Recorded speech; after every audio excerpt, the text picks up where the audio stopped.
Okay, good morning, students. Welcome to Learners Academy. The next topic of the chapter is कौन सी exercise होगी अब exercise 1.5 का introductory part है.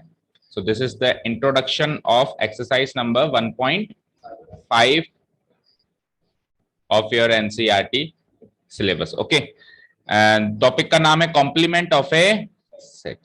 तो बेटा कॉम्प्लीमेंट का मतलब मैथ्स में क्या होता है? एक कॉम्प्लीमेंट वो भी होता है, हम कहते हैं ना यार थैंक्स फॉर द कॉम्प्लीमेंट, वो कॉम्प्लीमेंट होता है तारीफ करना, है ना.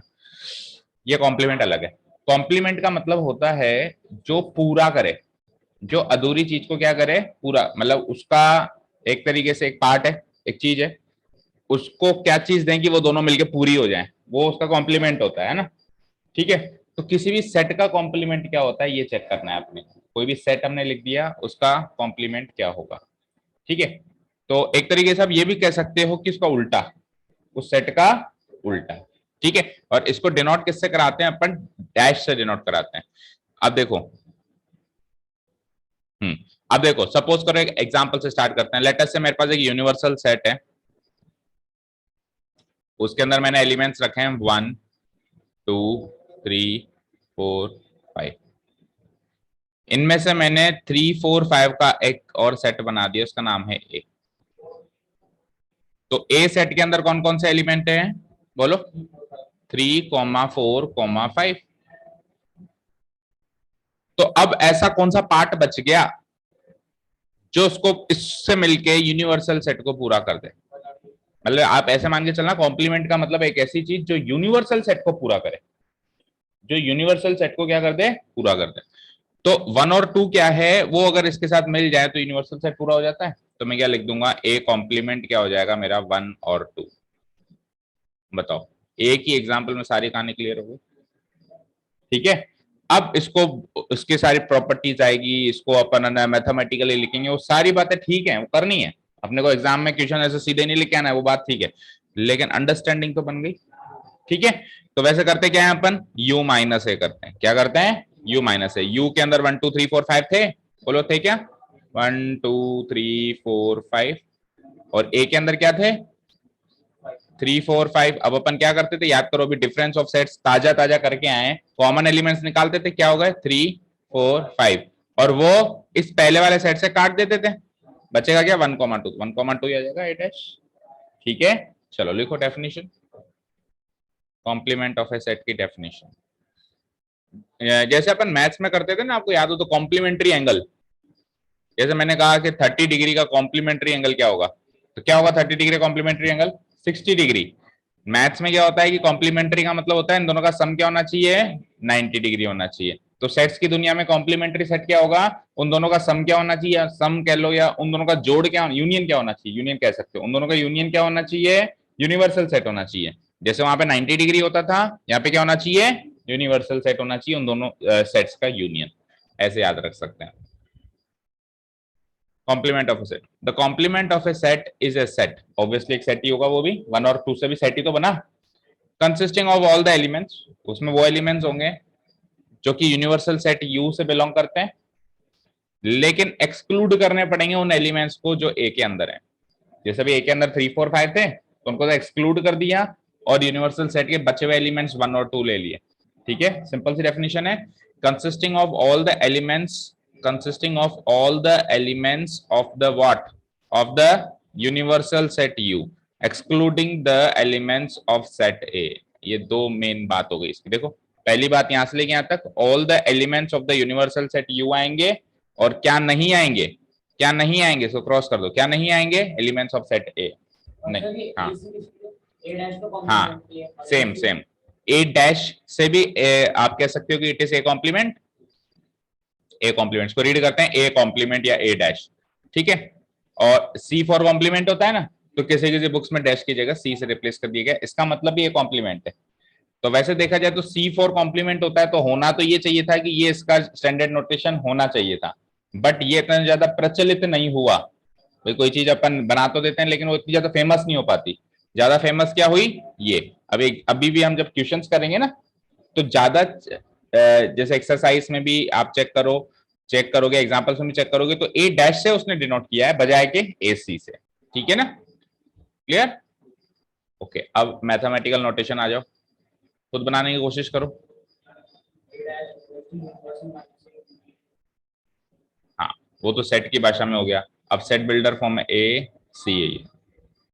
हाँ, देखो सेट की भाषा में तो बता ही दिया आपको कि मान लो कि ए का कॉम्प्लीमेंट चाहिए तो यू में से ए को घटा दो, बी का कॉम्प्लीमेंट चाहिए यू में से बी को घटा दो। ये तो हो गई बिल्कुल सेट की भाषा, मतलब सेट का नाम की भाषा। ठीक है, तो ये लिखा हुआ है देखो, A dash equal to U minus A. ठीक है, अब बात करते हैं मैथमेटिकल डेफिनेशन जिसको अपन कहते हैं सेट बिल्डर फॉर्म। तो देखो क्या कहता है, ए डैश क्या होगा, उसमें वो सारे एलिमेंट्स होंगे जो कि अभी अभी हमने क्या लिखा स्टेटमेंट में, क्या लिखा यूनिवर्सल सेट में तो होने चाहिए, लेकिन उस ए में वो नहीं होने चाहिए। एंड का मतलब क्या होता है बेटा, जो इसकी बात भी माने और इसकी बात भी माने, दोनों की बात माने।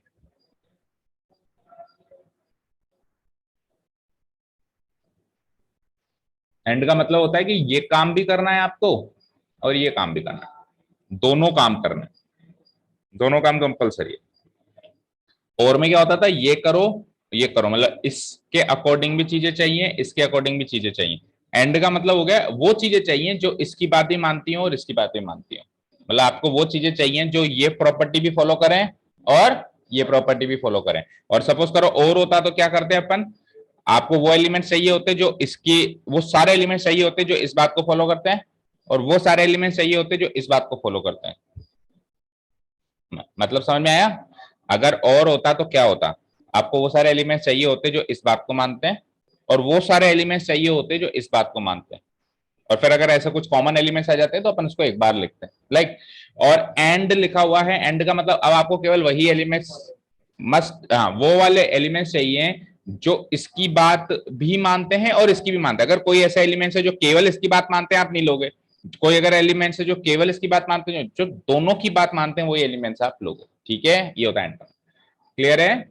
और वेन डायग्राम कैसे बनाएंगे, बड़ा ही आसान है। ये सपोज करो ये आपने यूनिवर्सल सेट्स बनाया है और ए सेट जो है वो ये है, तो इससे बचा हुआ सेट, इससे बचा हुआ, जैसे वो 1 2 बाहर थे अभी एग्जांपल में, तो जो ये स्काई कलर से शेड किया गया है इसको क्या कहते हैं अपन, A dash. Easy, very easy. Okay, यहाँ तो कोई डाउट? लिख लिए? नेक्स्ट डालो properties, properties of complement of set. Properties of complement of set, इसके लिए पीडीएफ खोलनी पड़ेगी। हेडिंग डाल लो, प्रॉपर्टीज ऑफ कॉम्प्लीमेंट। ओके,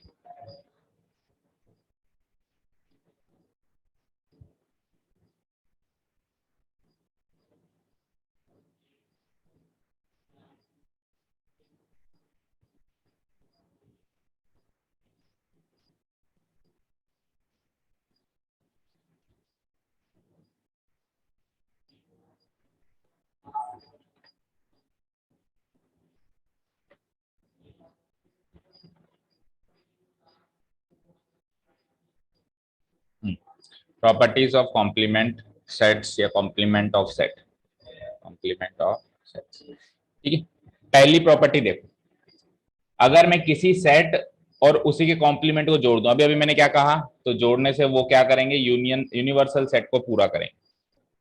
क्या करेंगे वो, यूनिवर्सल सेट को बनाएंगे या पूरा करेंगे।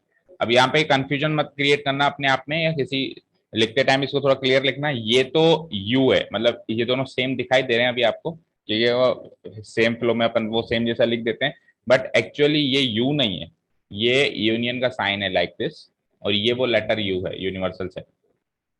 दोनों को सेम समझ लो आप, A union A dash equal to union, याद रख लो ये यूनिवर्सल सेट है।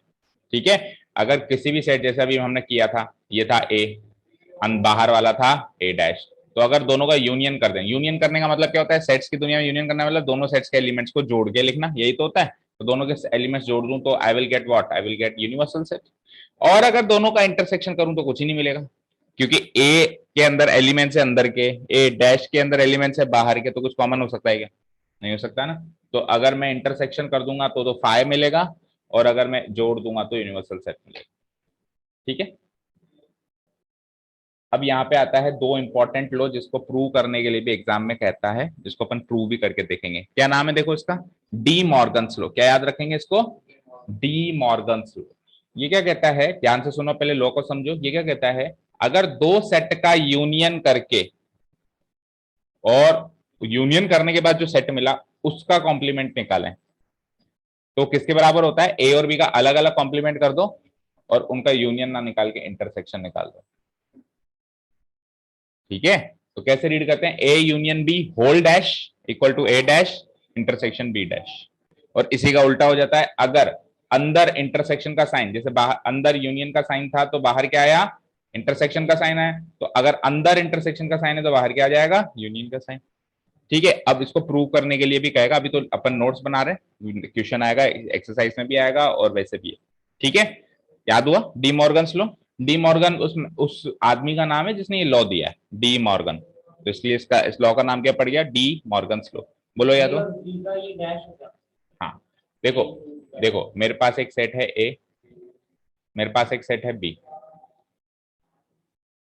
ठीक है, इन दोनों का यूनियन करके और होल डैश कर दूं मैं, तो किसके बाद होल डैश मतलब इसको यूनियन करूंगा तो एक सेट मिलेगा सी, सी टाइम का कोई सेट मिलेगा उसका डैश कर दूं, ए यूनियन बी का होल डैश कर दूं, दैट मीन सी वो जो नया सेट मिल रहा है उसका डैश कर दूं, उसका कॉम्प्लीमेंट निकाल लूं, तो किसके बराबर होगा, आप ए और बी का अलग अलग डैश कर दो, ए और बी का क्या कर दो, अलग अलग डैश कर दो और इसके यूनियन करने की बजाय क्या कर दो, इंटरसेक्शन कर दो, उल्टा हो जाता है।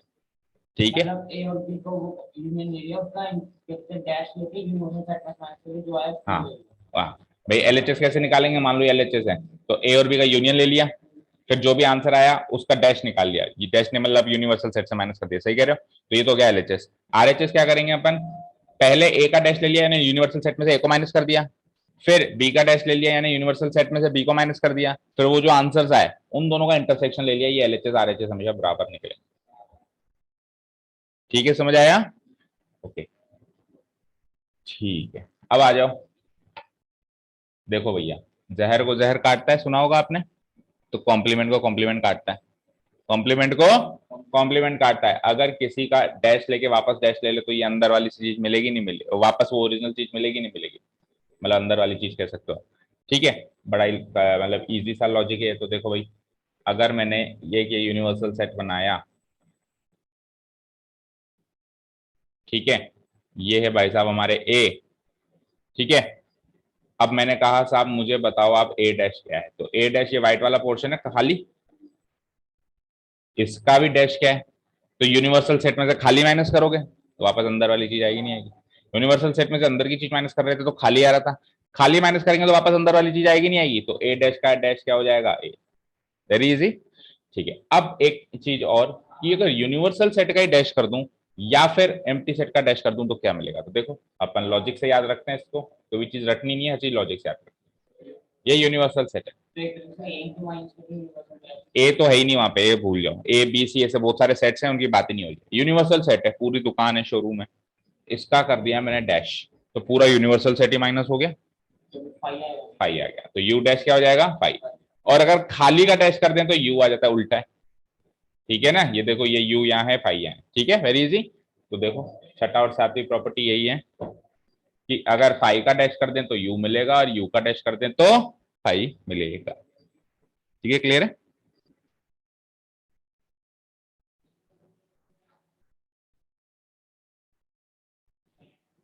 तो ये थी हमारी 7 properties of complement of set.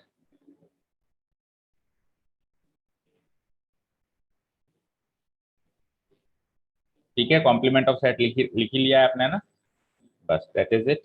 अब अपन एक्सरसाइज सेवंथ वन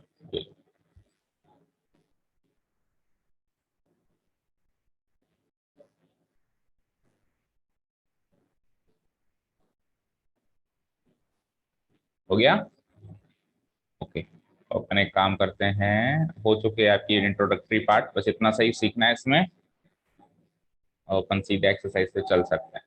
तो कुछ एक जो बेसिक क्वेश्चन है, इंट्रोडक्टरी क्वेश्चन वो कर लेते हैं।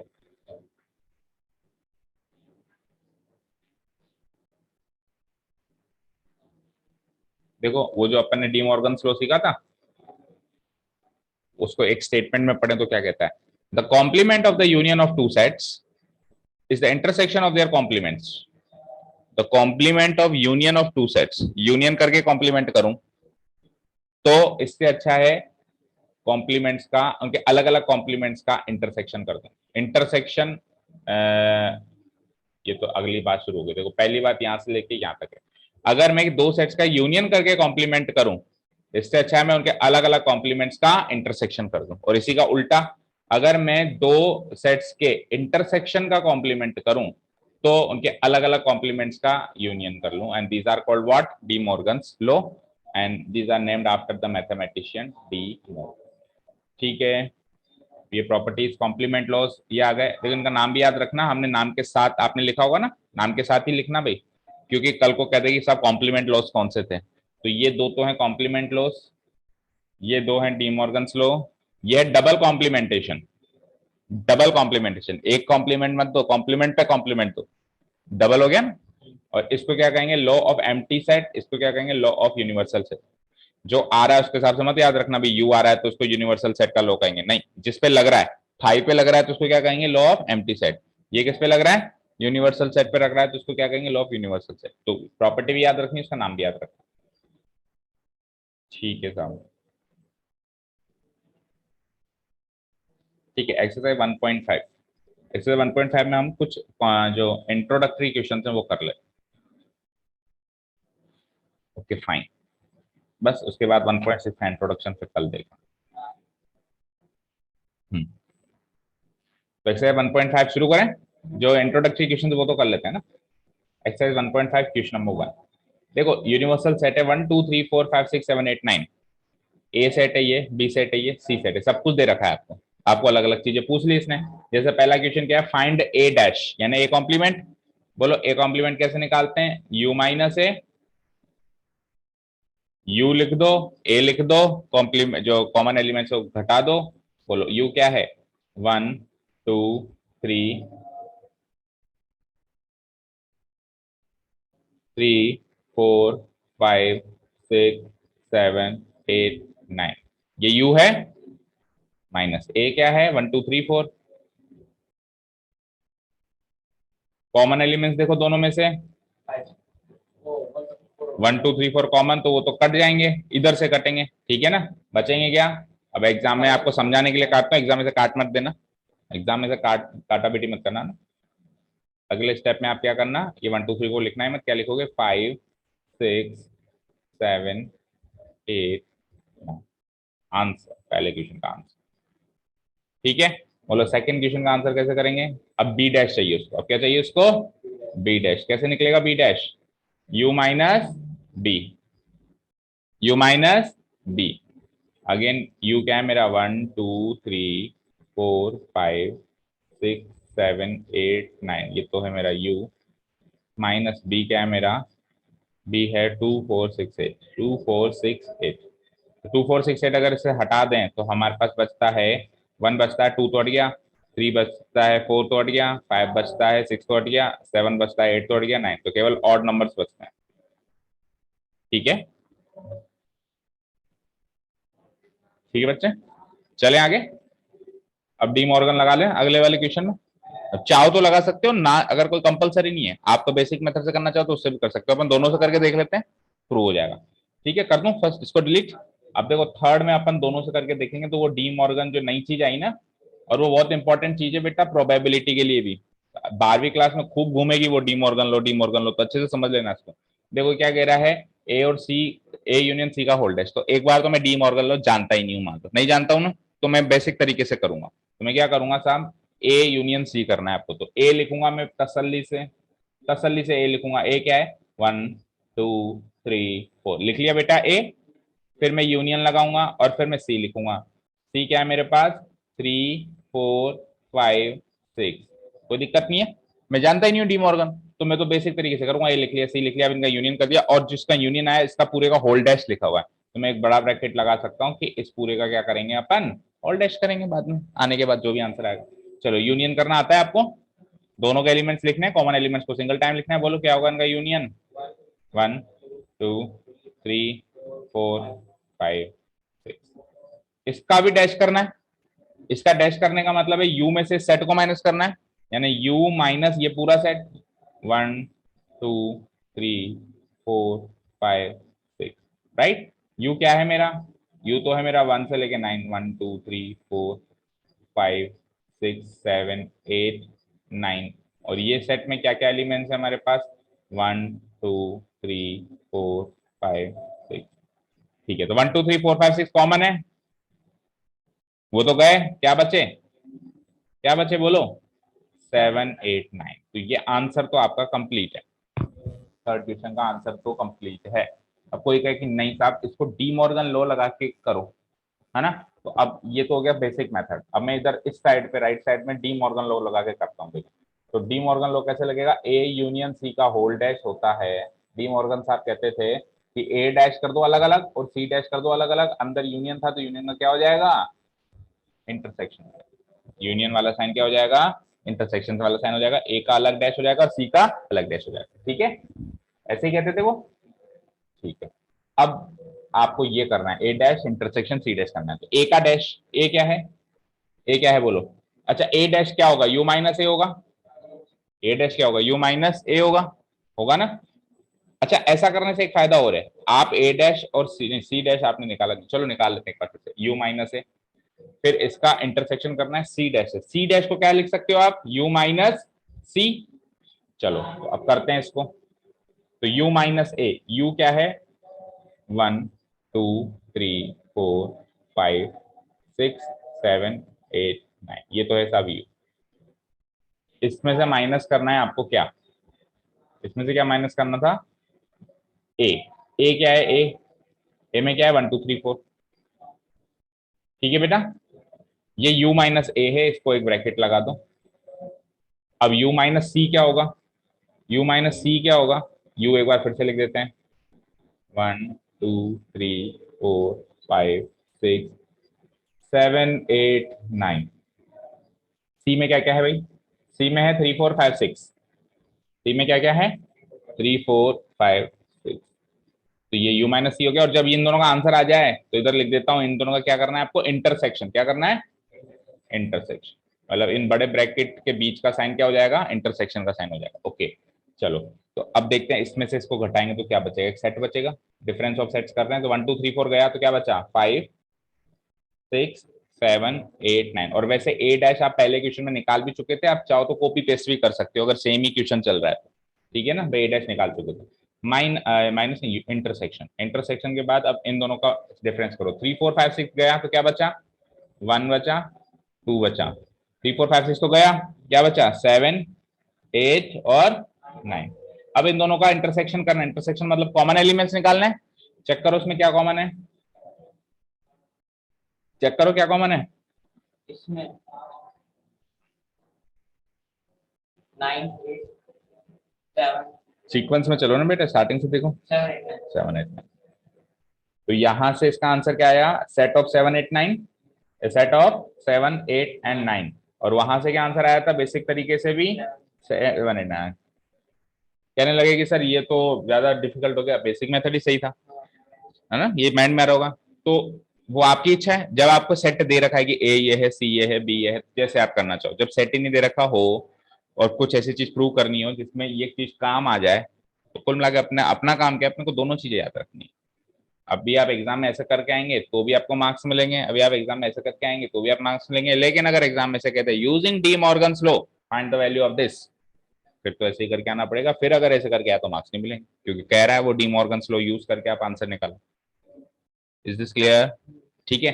अब अगले में क्या करना है अपने को, ए यूनियन बी का होल डैश करना है। तो अपन बेसिक मेथड से कर लेते हैं यूनियन बी का whole dash, De Morgan's law से आप थोड़ा सा स्पेस छोड़ के घर जाके अपने आप ट्राई करें। ठीक है, करना जरूर है, ओके ठीक है। तो अभी अपन फोर्थ क्वेश्चन करने वाले हैं बेसिक मेथड से, डी मॉर्गन से आप घर से करके आएंगे। ए यूनियन बी का होल डैश चाहिए अपने को, तो इक्वल टू ए लिख देता हूं मैं पहले तसल्ली से। ए क्या है, 1 2 3 4 है ना, फिर यूनियन बी क्या है, बी 2 4 6 8। और फिर जब इसका आंसर आ जाए तो इस पूरे का एक ब्रैकेट लगा दो, इस पूरे का क्या करना है बेटा, होल डैश करना है। तो यूनियन कर दो बेटा, बताओ इसमें दोनों का यूनियन मतलब दोनों का एलिमेंट्स को कंबाइन करके लिखो, क्या क्या आएंगे, 1 2 3 4 6 8, बोलो यही आएंगे, क्या है बताओ, 1 2 3 4 6 8। 6 8 का होल डैश। होल डैश का मतलब यूनियन में से ये वाला सेट माइनस करो,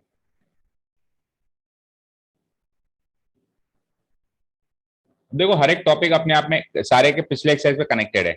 अब पिछले एक्सरसाइज में डिफरेंस करना सीखा था, और डिफरेंस करना नहीं आता तो यू में से कैसे घटाओगे फिर, इसलिए अभी कॉम्प्लीमेंट करना सीख रहे हो। ठीक है, यू क्या था, 1 2 3 4 5 6 7 8 9, ये तो था यू माइनस, और ये वाला सेट है जो हमारे पास 1 2 3 4 6 8 है।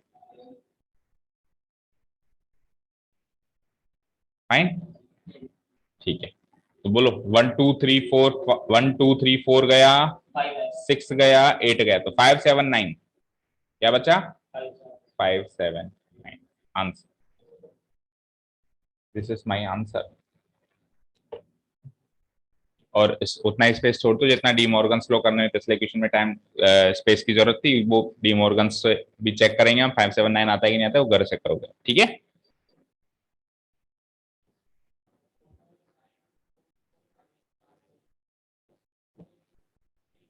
अगले क्वेश्चन में उसने डबल कॉम्प्लीमेंटेशन लगाना लगवा लिया हमसे, ए डैश का डैश, कोई कहते सर यही आएगा, बट आपको अगर सेट दे रखा है तो आपको करके दिखाना है कि ये कैसे आएगा। ठीक है,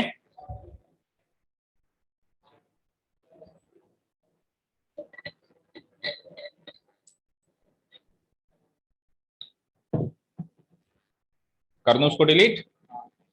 fifth question is a dash का डैश। देखो ए डैश के डैश को क्या लिखूंगा, सबसे पहले तो ए डैश को सॉल्व करो। ए डैश का मतलब यू माइनस है, ए डैश का मतलब, और फिर उसका भी डैश है, उसका भी डैश है, ए डैश का मतलब यू माइनस है, और फिर उसका भी ऊपर से डैश है, तो ऊपर से वापस डैश लगा दिया। अब इस डैश को भी हटाऊं तो क्या लिखूंगा, यू माइनस है, यस और नो। और इसको सॉल्व करूं तो यू माइनस यू प्लस है। होता नहीं है ये, ऐसा करना नहीं है, ये जनरल अंडरस्टैंडिंग की बात है कि अगर यू माइनस, क्योंकि सेट्स में यूनियन होता है, इंटरसेक्शन होता है, माइनस होता है, प्लस होता ही नहीं है, ये अंडरस्टूड है। लेकिन अगर आप लेटर से लेटर में ही सॉल्व कर दें सेट्स को, अंदर घुसे ही नहीं कि सेट के एलिमेंट्स क्या है, तो माइनस बाहर लगा हुआ है तो प्लस हो जाता है, अल्टीमेटली क्या बचा, ये बचा ना। ठीक है, अब करना कैसे, इतना लिखने के बाद आपको इनके एलिमेंट्स लिखने हैं और फिर सॉल्व करना है। जैसे कि यू लिखते हैं अपन, यू लिख देते हैं, यू है 1 2 3 4 5 6 7 8 9, माइनस ए लिख देते हैं, ए है हमारा 1 2 3 4, यही है, और इसके एक बड़ा ब्रैकेट लगा के होल डैश लगाते हैं, क्योंकि यू माइनस ए का होल डैश। तो पहले माइनस कर देता हूं, तो देखो कॉमन एलिमेंट्स 1 2 3 4 है, वो माइनस हो जाएंगे तो क्या बचेंगे, 5 6 7 8 9, और फिर इस पूरे का भी होल डैश भी है। होल डैश मतलब अगेन यू में से इसको माइनस करना है, इस सेट को, यू माइनस दिस सेट, फिर से यू लिखो, 1 2 3 4 5 6 7, और माइनस ये वाला सेट जो है,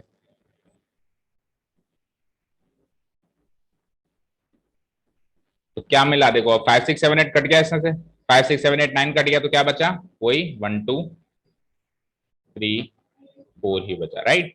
और चेक करो मेरा 1 2 3 4 तो ए ही था, तो आंसर एक्चुअली ए ही बचेगा। 1 2 3 4 ए ही था ना शुरुआत में, देखो ये रहा, है कि नहीं है। कोई कहेगा सर मैं तो ऐसे ही करूंगा इसको, कैसे, ए डैश का डैश, तो मैं तो लॉ लगाऊंगा, ए हो गया और आंसर 1 2 3 4 हो गया, तो मैं कहूंगा कर ले, बहुत अच्छी बात है, मिलेंगे इससे भी मार्क्स, कोई नहीं मना करेगा। फिर ये क्यों किया, एक बार तो समझ लें, बे डैश का डैश ए होता भी है कि नहीं होता है, एक तो किसी की बात सुन ली और एक उसको प्रूव करके देख लिया। ठीक है ना, समझ में आई बात, ठीक है ना। तो एक क्वेश्चन, पहला क्वेश्चन आया था इसलिए मैंने करके बताया, आप एग्जाम में ये करके आ जाना, बढ़िया मस्त, खत्म सीधे, बिल्कुल ऑब्वियसली। लो का मतलब क्या होता है, लो यूज करने के लिए तो होता है, तो ए डैश का डैश ए होता है ना। हाँ, कोई लो प्रॉपर्टी कान में आके थोड़ा बताया जैसे बेटा अपने तक रखना, यूज मत करना, ये यूज करने के लिए चीजें हैं तो यूज करनी है हमको। ये मैंने इसलिए करवाया ताकि आपको यकीन हो जाए कि वाकई में ए होता है, एक प्रूफ की जरूरत है। ठीक है, नेक्स्ट, बी माइनस सी का होल डैश, इसको निकालो, बी माइनस सी का होल डैश, तो बी लिखो पहले तो, B B B B B 2 4 6 8, 2 4 6 8, C लिखो, सी सी 3 4 5 6, और फिर इस पूरे का होल डैश है तो एक बड़ा ब्रैकेट लगा के मैं क्या कर देता हूँ, होल डैश, राइट। अब इस बी में से सी को माइनस करके आप मुझे बताओ क्या क्या एलिमेंट्स बचे।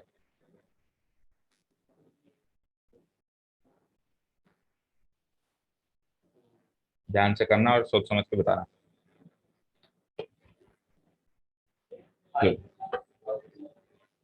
5 और 3 गलत। इतने टॉपिक में अगर कोई टेढ़ा टॉपिक है ना, वो यही है, डिफरेंस करना।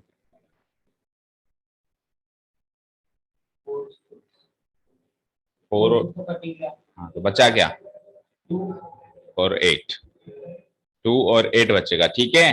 फिर से सुनो, जब भी किसी सेट में से किसी सेट को माइनस करना हो तो पहले इन दोनों के कॉमन एलिमेंट सोचो, क्या है कॉमन एलिमेंट्स, 4 एंड 6, यही है कॉमन एलिमेंट्स।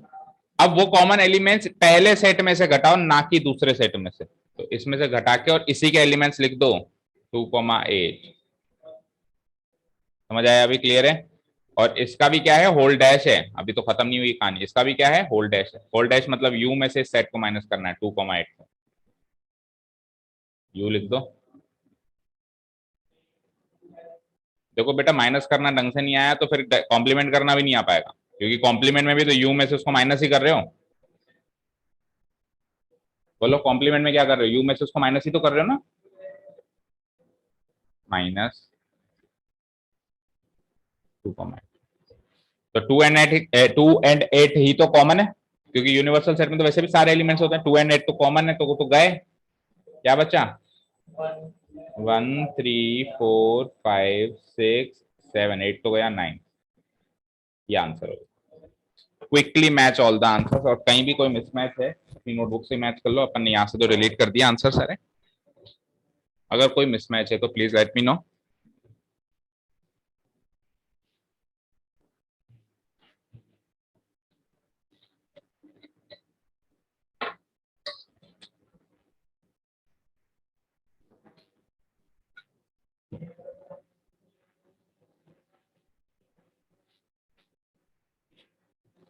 करेक्ट है, हाँ चलो मैच करो।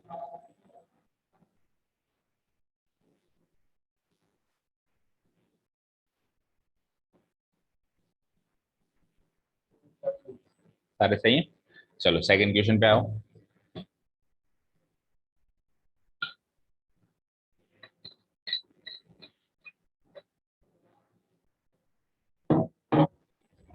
सेकंड क्वेश्चन,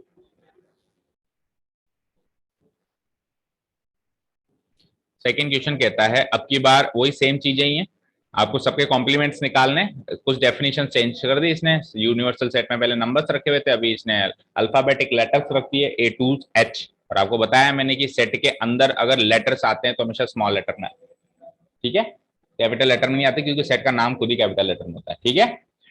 ठीक है सर, ए में ये सारे एलिमेंट्स हैं, आपको A B C D, sorry U में सारे एलिमेंट्स हैं, ए बी सी डी की डेफिनेशन दी हुई है, उस हिसाब से आपको इन सबके कॉम्प्लीमेंट निकालने, शुरू हो जाओ, शुरू हो जाओ।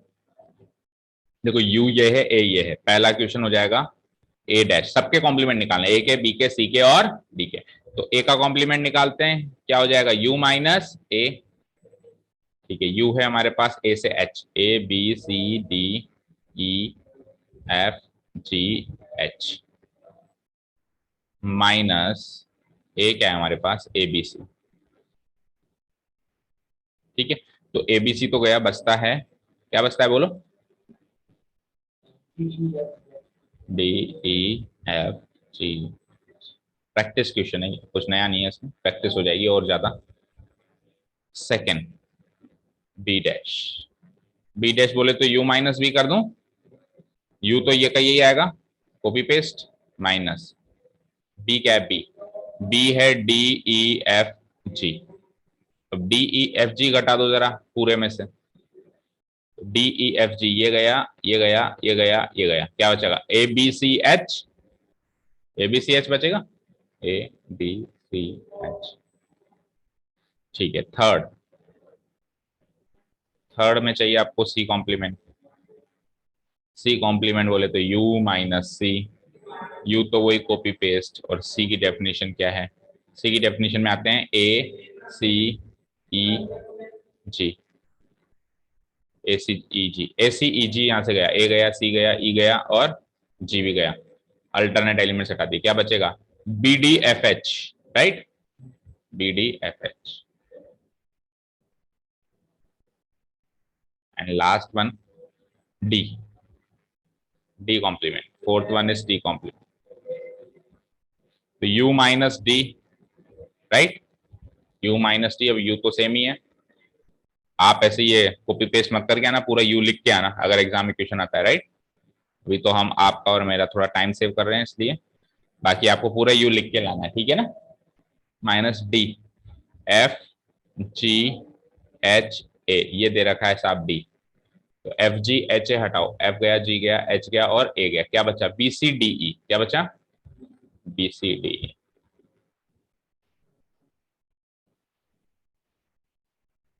ये चार आंसर्स मैच कर लो फटाफट, और कुछ मिस मैच हो तो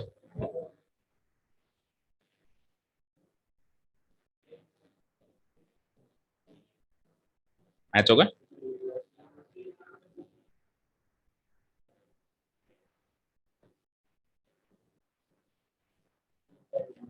सही है, चलें आगे, ओके, कर दो डिलीट, चलो अब थोड़े से एडवांस पार्ट पे चलते हैं, taking the set of natural numbers as the universal set, देखो जब भी कॉम्प्लीमेंट की बात करेगा तो उसको बताना पड़ेगा नहीं पड़ेगा कि यूनिवर्सल सेट क्या है, ये कॉम्प्लीमेंट यूनिवर्सल सेट से माइनस करके, बाकी जब तक अभी तक यूनियन के क्वेश्चंस आए थे, इंटरसेक्शन के क्वेश्चन आए थे, तो उसने यूनिवर्सल सेट दिया तो भी ठीक, ना दिया तो भी ठीक, लेकिन कॉम्प्लीमेंट के क्वेश्चन में यूनिवर्सल सेट बताना पड़ेगा, देखो भाई फर्स्ट क्वेश्चन में क्लियर कट बताया हुआ है, सेकंड क्वेश्चन में क्लियर कट बताया हुआ है, और थर्ड क्वेश्चन में क्लियर कट नहीं बताया तो कोई बात नहीं, इनडायरेक्ट तरीके से बता दिया, क्या कहा, taking the set of natural numbers as the universal set, universal set बराबर n है आपकी बात, ठीक है, write down the complements of the following set, जितने भी सेट्स दिए हैं सबके कॉम्प्लीमेंट, 11 सेट्स हैं, इनके क्या लिखने हैं आपको कॉम्प्लीमेंट्स लिखने हैं, यानी नेचुरल नंबर से घटा घटा के आपको आंसर्स लिखने हैं, ठीक है, सेट बिल्डर फॉर्म में है सारे के सारे, तो कोई बात नहीं, हम रोस्टर फॉर्म में पहले बना देंगे और बनाने के बाद लिख देंगे, क्या फर्क पड़ता है, हम दोनों फॉर्म्स में लिखना जानते हैं, ठीक है, शुरू कर दें, ओके, तो फर्स्ट क्वेश्चन में x is an even natural number, अब देखो कई चीजें अंडरस्टूड होती है, नेचुरल नंबर कहां से स्टार्ट होता है, उसमें आधे इवन आधे ऑड, इवन हट गए क्या बचे, क्योंकि इस सेट के अंदर मान लो इसको ए ले लिया मैंने, इसको मैंने ए ले लिया, तो इस सेट के अंदर इवन नेचुरल नंबर है, तो इसका जो डैश होगा उसमें ऑब्वियसली ये कि यही बात आ जाएगी, और ऑड नेचुरल नंबर बचेंगे, बोलो x is an odd natural, क्या कहा था, क्वेश्चन जिस भाषा में हो आंसर उस भाषा में देना चाहिए, आप चाहो तो ऑड नेचुरल नंबर ऐसे भी लिख सकते हो, 1 3 5 7 एंड सो ऑन लिख सकते हो, मैं मना नहीं कर रहा, ठीक है, बट उसको भी फिर भाई अगर आप उसको प्रॉपरली सॉल्व करोगे तो पता है कैसे करोगे, ये ए है, आप क्या करोगे, सबसे पहले ए की रोस्टर फॉर्म लिखोगे, इवन नेचुरल नंबर्स लिखोगे, कैसे आएंगे 2 4 6 8 एंड सो ऑन, ऐसे ही आएंगे इवन नेचुरल नंबर्स, फिर आप क्या करोगे, अगर ये ए है, तो सो ए डैश कैसे निकलेगा, ए डैश कैसे निकलेगा, यू माइनस ए करके निकलेगा, ठीक है, और यू क्या है आपका नेचुरल नंबर का सेट है, उसमें से ए को माइनस करना है, नेचुरल नंबर का सेट क्या होता है 1 2 3 4 5 6 एंड सो ऑन चलता ही जाएगा, इसमें से ए जो गिवन है, क्या गिवन है 2 4 6 8 चलता ही जाएगा, ये भी इनफाइनाइट सेट से इनफाइनाइट, तो ये तो अंडरस्टूड है कि इसमें से अगर मैं ये 2 गया 4 गया 6 गया ऐसे अल्टरनेट निकालता जाऊं तो 1 3 5 7 बचता जाएगा, कुछ चीजें एनालिटिकल भी होती है मैथ्स में, 1 3 5 7 9 एंड सो ऑन ऐसे बचता जाएगा, और इसको अगेन मैं फिर सेट बिल्डर फॉर्म में लिख के आऊंगा, क्यों, क्योंकि क्वेश्चन सेट बिल्डर फॉर्म में था, x such that x is an odd natural number, ये तो हो गया इसका फुल डिस्क्रिप्शन, और पहले क्वेश्चन में मैंने इसका आंसर ये लाइन डायरेक्ट भी लिख दी थी, एक तरीके से वो इनके अपोजिट अभी तभी बताया ना कॉम्प्लीमेंट का मतलब उल्टा, स्टार्टिंग में डेफिनेशन क्या थी, कॉम्प्लीमेंट का मतलब उल्टा, यूनिवर्सल सेट से उनको छोड़ के बचे हुए लोग, ठीक है, उल्टा ऑपोजिट बताना है, सही कह रहे हो है ना, अब देखो करना क्या है, ऐसे करने हैं कि सर डायरेक्ट लिख दें, तो डिपेंड करता है दो बातों पे, क्वेश्चन का वेटेज कितना है, बचा हुआ टाइम कितना है, भाई हमारा पेपर कितना छूटा हुआ है, ठीक है, और वेटेज कितने का है। अगर एक नंबर का आ जाए तो ऐसे कर दो, आधे नंबर का आ जाए तो एक लाइन में कर दो। भाई आधे नंबर के लिए थोड़ा ना लिखेंगे, और एक नंबर से ज्यादा तो आएगा भी नहीं। ठीक है, अभी आप फुल डिस्क्रिप्शन नोट करो। सेकंड क्वेश्चन से अपन थोड़ा डायरेक्ट करेंगे, लेकिन आपको फुल डिस्क्रिप्शन भी आना चाहिए हर एक क्वेश्चन का, ओके, क्योंकि अपने को अभी 11 के 11 पूरे खत्म करने, और किसी में अगर जरूरत पड़ेगी तो फिर अलग से भी कर देंगे। पहले तो जो सेट गिवन है, जिसकी सेट बिल्डर फॉर्म गिवन है, उसकी रोस्टर फॉर्म बनाओ, फिर रोस्टर फॉर्म से ही कॉम्प्लीमेंट निकालो जैसे निकाल रहे थे अभी फर्स्ट सेकंड क्वेश्चन से, फिर जो आंसर आ जाए उसकी वापस सेट बिल्डर फॉर्म बना दो, क्योंकि जिस भाषा में सवाल होता है उसी भाषा में उसका जवाब देना होता है। ये तो मैथ्स का क्या है, तो प्रकृति का ही नियम है। नहीं, किसी से प्यार से बात करोगे तो प्यार से जवाब मिलेगा, किसी को गुस्से से बात करोगे तो जवाब में डबल गुस्सा मिलेगा, नहीं मिलेगा।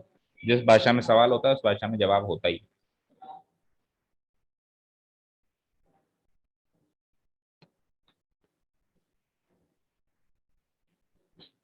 ठीक है, अब अगले क्वेश्चन से मैं डायरेक्ट सिंगल लाइन से सिंगल लाइन करने की कोशिश करूंगा, अगर डिस्क्रिप्शन की कहीं जरूरत पड़ेगी तो करेंगे, नहीं तो आपको एग्जाम में क्या ध्यान रखना है, weightage and time left.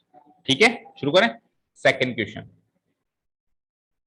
Second question में अब ऑड नेचुरल नंबर है तो जस्ट इसका उल्टा क्वेश्चन हो गया है। तो एक्चुअली फर्स्ट क्वेश्चन जो है ना, सेकंड क्वेश्चन क्वेश्चन क्वेश्चन का कॉम्प्लीमेंट है। जो चीज दे रखी है वो पूछी है, जो चीज पूछ रखी है वो समझ में आ गई, उल्टी आ गई, उल्टा काम हो गया। तो बताओ, ये इसका कॉम्प्लीमेंट है, ये इसका कॉम्प्लीमेंट है, तो सेकंड का कॉम्प्लीमेंट क्या हो जाएगा, अगर मान लो सेट को बी मान ले तो बी कॉम्प्लीमेंट क्या हो जाएगा, बोलो।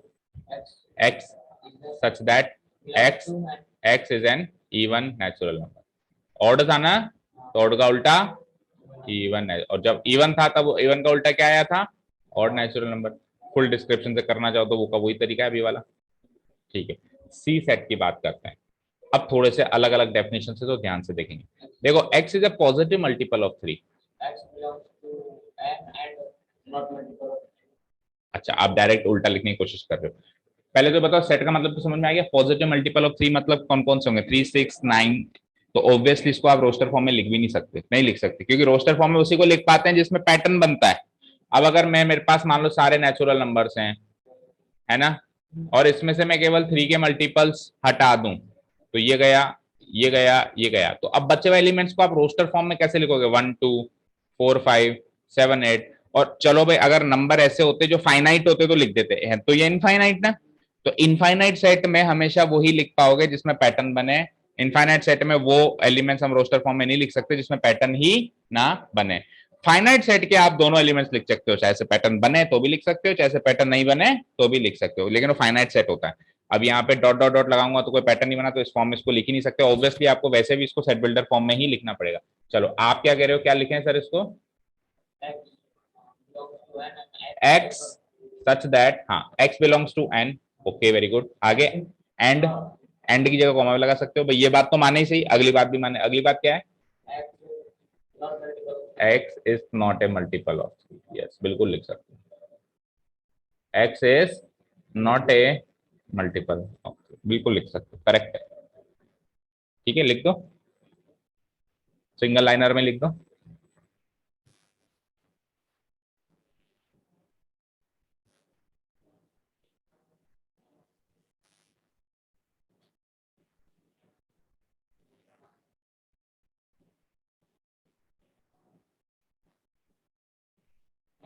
ठीक है, अगर इसको डी मान लें, चौथे क्वेश्चन को अगर इसको डी मान ले, तो x is a prime number, x is not A prime number, खत्म करो कहानी।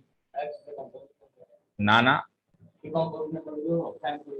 लेकिन एक नंबर ऐसा बचा हुआ है जो ना प्राइम होता है ना कंपोजिट होता है, 1।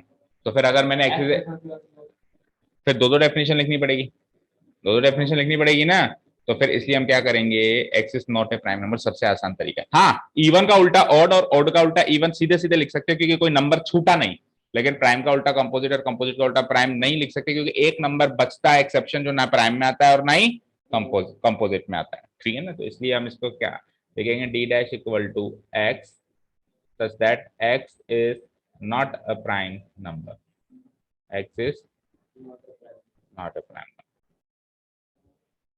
ठीक है, कर दूं उसको तो डिलीट, अब लिखते जाना, लास्ट में आंसर भी मैच करेंगे। फिफ्थ वन देखते हैं, फिफ्थ वन है, x is a natural number divisible bye 3 and 5। अब देखो कोई भी नंबर अगर दो नंबरों से डिविजिबल हो, कोई भी नंबर अगर दो नंबरों से डिविजिबल हो तो वो उसके एलसीएम से हमेशा डिविजिबल होता है। जैसे 3 एंड 5 का एलसीएम क्या होता है 15। तो हर वो नंबर जो 15 से डिविजिबल होगा वो 3 और 5 दोनों से डिविजिबल होगा नहीं होगा। जैसे 15 से डिविजिबल नंबर कौन से होते हैं, 15 ही होता है एक, तो फिर 30, मतलब 15 की टेबल वाले 15 से डिविजिबल होते हैं, 45, 60। अब आप चेक करो, 15 जो है 3 और 5 से डिविजिबल है, 30 भी 3 और 5 से डिविजिबल है, 45 भी है, 60 भी। तो कभी भी ऐसे दो नंबर्स का कॉम्बिनेशन दे देना, या तीन भी दे सकता है, 3, 5 एंड 6, तो तीनों का एलसीएम ले लो।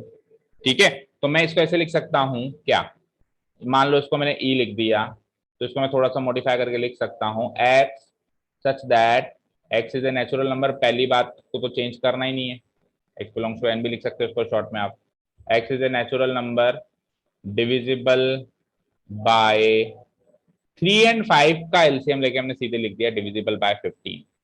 मतलब क्वेश्चन को मैंने थोड़ा सा मॉडिफाई कर दिया, आसान बना दिया मेरे लिए। फिर आपको ऐसे सोचना पड़ता है कि ऐसे नंबर सोचूं जो 3 से और 5 से दोनों से डिविजिबल है, अब एक ही चीज सोचनी पड़ रही है, वो नंबर सोचने जो 15 से डिविजिबल है। ठीक है, तो इसका उल्टा क्या हो जाएगा, जो 15 से डिविजिबल नहीं है। अरे ये ई की डेफिनेशन ही, अभी कॉम्प्लीमेंट की बात नहीं करी है, अभी तो ई की डेफिनेशन को ही थोड़ा आसान बनाया है। अभी तो क्या करा मैंने, ई की डेफिनेशन को ही आसान बनाया है। अब ई कॉम्प्लीमेंट क्या होगा बोलो, क्या होगा, एक्स सच दैट, एक ये की यही बात, एक्स इसको आप शॉर्ट में से भी लिख सकते हो एक्स बिलोंग्स टू एन, जैसे आप लिखते थे, या फिर पूरी ऐसी कैसी बात भी लिख सकते हो कि क्या, x is a natural number not divisible bye 15, not divisible bye 15। अब आप खुद सोचो, ध्यान से सोचना, अपने आप से ये सवाल पूछना कि जो नंबर 15 से डिविजिबल ही नहीं है वो 3 और 5 से डिविजिबल हो सकता है। जैसे मैंने 10 ले लिया, 10, क्या 10 15 से डिविजिबल है, नहीं, तो 10 केवल 5 से डिविजिबल है, 3 से नहीं है। आपको 3 और 5 दोनों से चाहिए, तो 15 से डिविजिबल नंबर ही 3 और 5 दोनों से डिविजिबल होते हैं। अगर 15 से कोई डिविजिबल नहीं है तो वो दोनों से डिविजिबल नहीं हो सकता है 5 से हो रहा है तो 3 से नहीं हो रहा है, हो सकता है 3 से हो रहा है तो 5 से नहीं हो रहा है, हो सकता है दोनों से नहीं हो रहा, लेकिन ऐसा कभी भी नहीं होगा कि दोनों से हो जाए। ठीक है, क्लियर है। अब पीछे आंसर इस फॉर्म में नहीं है, पीछे आंसर उन्होंने एग्जैक्ट अपोजिट लिखा है, एग्जैक्ट अपोजिट। और सेट्स की दुनिया में एंड का अपोजिट और होता है, सेट्स की दुनिया में एंड वर्ड का अपोजिट क्या होता है, और होता है। ये इंटरसेक्शन को बयां करता है और ये यूनियन को बयां करता है। ठीक है, तो अब इसका एग्जैक्ट अपोजिट लिखना चाहें तो पता है कैसे लिखेंगे, देखो बिल्कुल एग्जैक्ट अपोजिट लिख रहा हूं, टी डैश, बिल्कुल same to same, x such that x is a natural number divisible by, sorry, not divisible by, divisible का उल्टा नॉट डिविजिबल बाय, डिविजिबल का उल्टा नॉट डिविजिबल बाय। और 3 एंड 5 की जगह क्या लिखूंगा, 3 और 5, चेक करो आंसर, ये इसका एग्जैक्ट उसी भाषा में उल्टा।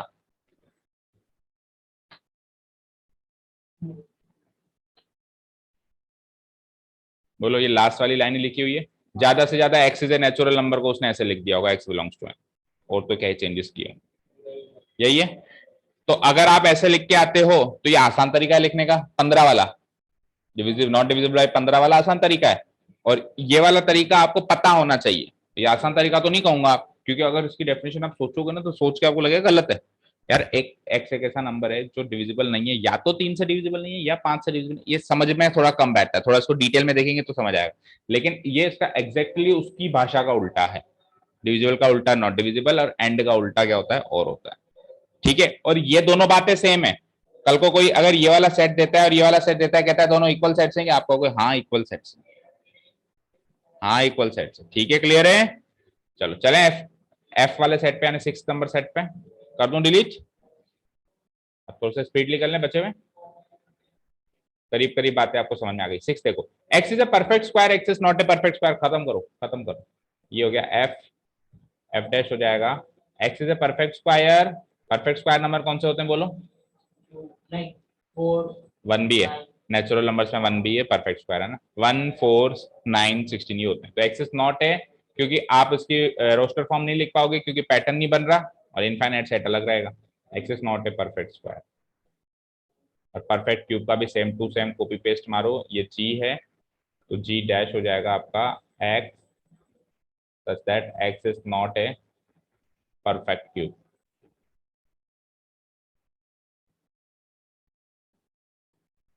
एच पे आइए, ये दोनों बड़े आसान थे।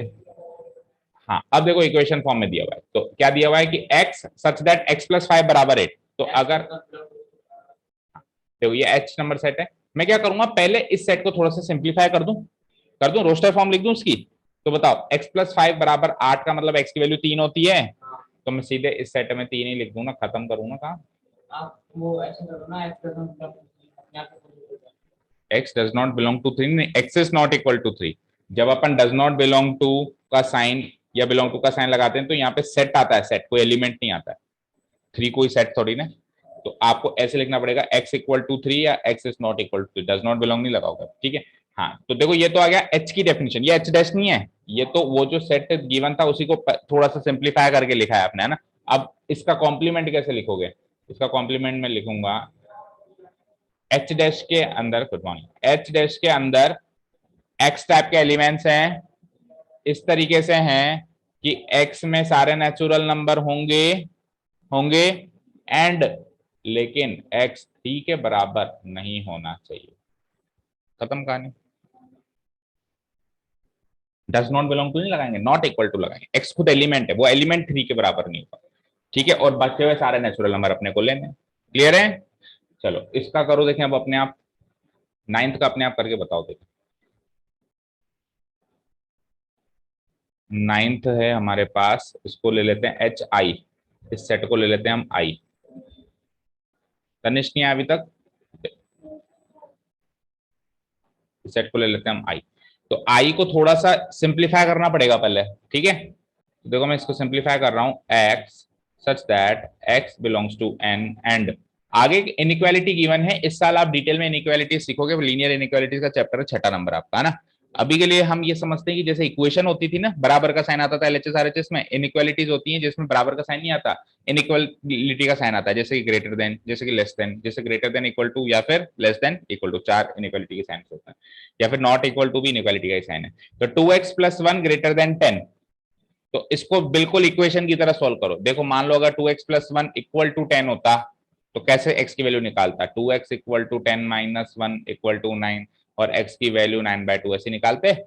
बस अब जहां जहां इक्वलिटी का साइन है वहां पे इनइक्वालिटी का साइन आ जाएगा, जो गिवन है, ग्रेटर देन का साइन गिवन है तो ग्रेटर देन।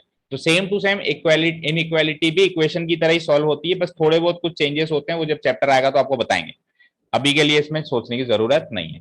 तो इस इनइक्वालिटी को शॉर्ट में मैं लिख सकता हूं x ग्रेटर देन, क्या आया था 9/2, 9/2 आया था ना, 9/2 को भी शॉर्ट में लिख दिया मैंने 4.5, कोई दिक्कत। 2x प्लस 1 ग्रेटर देन 10, तो यानी कि 2x प्लस 1 की वैल्यू तब 10 से बड़ी होगी जब जब x की वैल्यू 4.5 से बड़ी होगी, ठीक है, शॉर्ट में कर दिया। अब ये तो ओरिजिनल सेट को मैंने थोड़ा सिंप्लीफाई किया है, इसका भी कॉम्प्लीमेंट चाहिए, अभी सेट का भी क्या चाहिए, कॉम्प्लीमेंट चाहिए।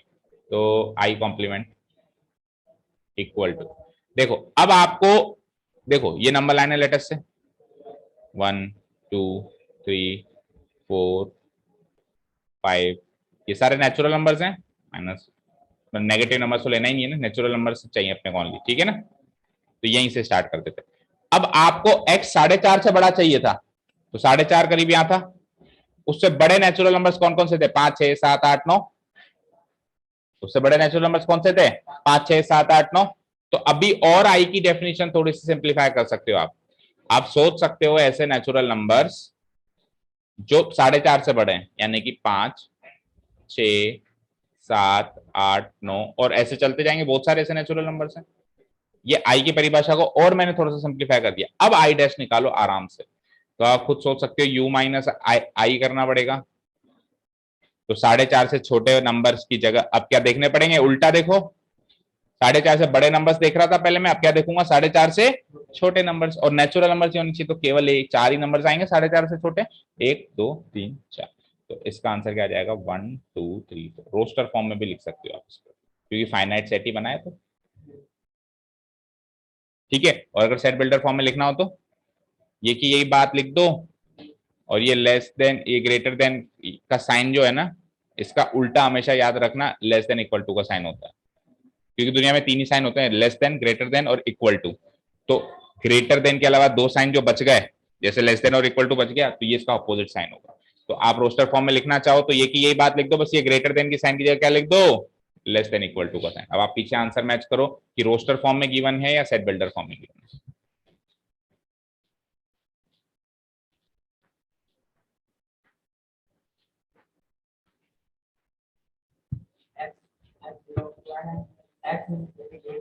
क्या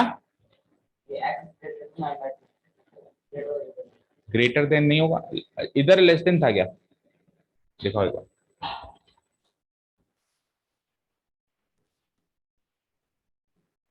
लेस देन है ना बेटा, वही मैं कहूँ ग्रेटर देन क्यों होगा, ये तो लेस देन का साइन है ना।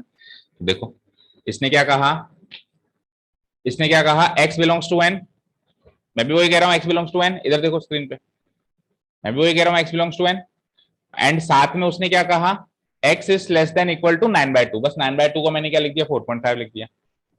ठीक है ना, इसका उल्टा क्या करोगे, इस चीज का उल्टा क्या करोगे, x ग्रेटर देन के साइन का उल्टा अभी मैंने बताया क्या होगा, लेस देन इक्वल टू और 4.5। अब तो उसने 4.5 को 9/2 लिखा हुआ है, इतनी सी बात है। तो आप आंसर में क्या लिख सकते हो, आप आंसर में या तो रोस्टर फॉर्म में लिखना चाहो तो 1 2 3 4 4 ही नंबर आ रहे हैं, और सेट बिल्डर फॉर्म में लिखना चाहो तो ऊपर की बात as it is x such that x belongs to n and 2x + 1 greater than था, तो ग्रेटर देन का जस्ट उल्टा कर दो, लेस देन इक्वल टू 10। तो इस इक्वेशन को सिंप्लीफाई करके हम लिख सकते हैं कि x less than equal to 9/2। तो चाहे से ये इक्वेशन लिख दो, चाहे से ये इक्वेशन लिख दो, एक ही बात। क्लियर हो गए क्या सारे? नहीं नहीं, इसके सारे पार्ट्स हो गए क्या, इसके हैं ये, एक 10th कैसे रह गया। हाँ अब बताओ, अभी अभी मैंने आपको इक्वेशन इनइक्वालिटी को उल्टा करना बताया ना, बोलो। हाँ तो ये एक्चुअली ये जे ले लो, जे सेट है ना। हाँ तो जे डैश क्या होगा बताओ, एक्स सच दैट, अब ग्रेटर देन इक्वल टू का उल्टा क्या होगा, ग्रेटर देन इक्वल टू का उल्टा साइन क्या होगा, लेस देन। बस इक्वालिटी का बस ये याद रखना, अगर इधर है तो उधर नहीं लगेगी, और इधर नहीं है तो उधर लग जाएगी, क्योंकि दुनिया में 3 ही साइन होते हैं। तो इसकी जगह लिख दो x लेस देन 7, और x लेस देन 7 आप सोच भी सकते हो, रोस्टर फॉर्म में भी लिख सकते हो, क्योंकि नेचुरल नंबर जी तो है। तो कौन कौन से बचे, 1 2 3 4 5 6, 6 तक आएगा, क्योंकि 7 होना नहीं चाहिए, उससे 7 से छोटा होना चाहिए। तो रोस्टर फॉर्म में ये आंसर आएगा, और सेट बिल्डर फॉर्म में ये आंसर आएगा। देख लो किस फॉर्म में आंसर है।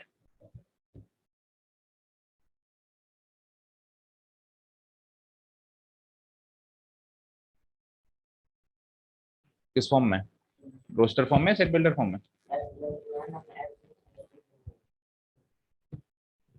x इज लेस देन 7 है ना। हाँ तो इस फॉर्म में भी नहीं लिख सकते, आपको वो भी लिखना पड़ेगा x बिलोंग्स टू n।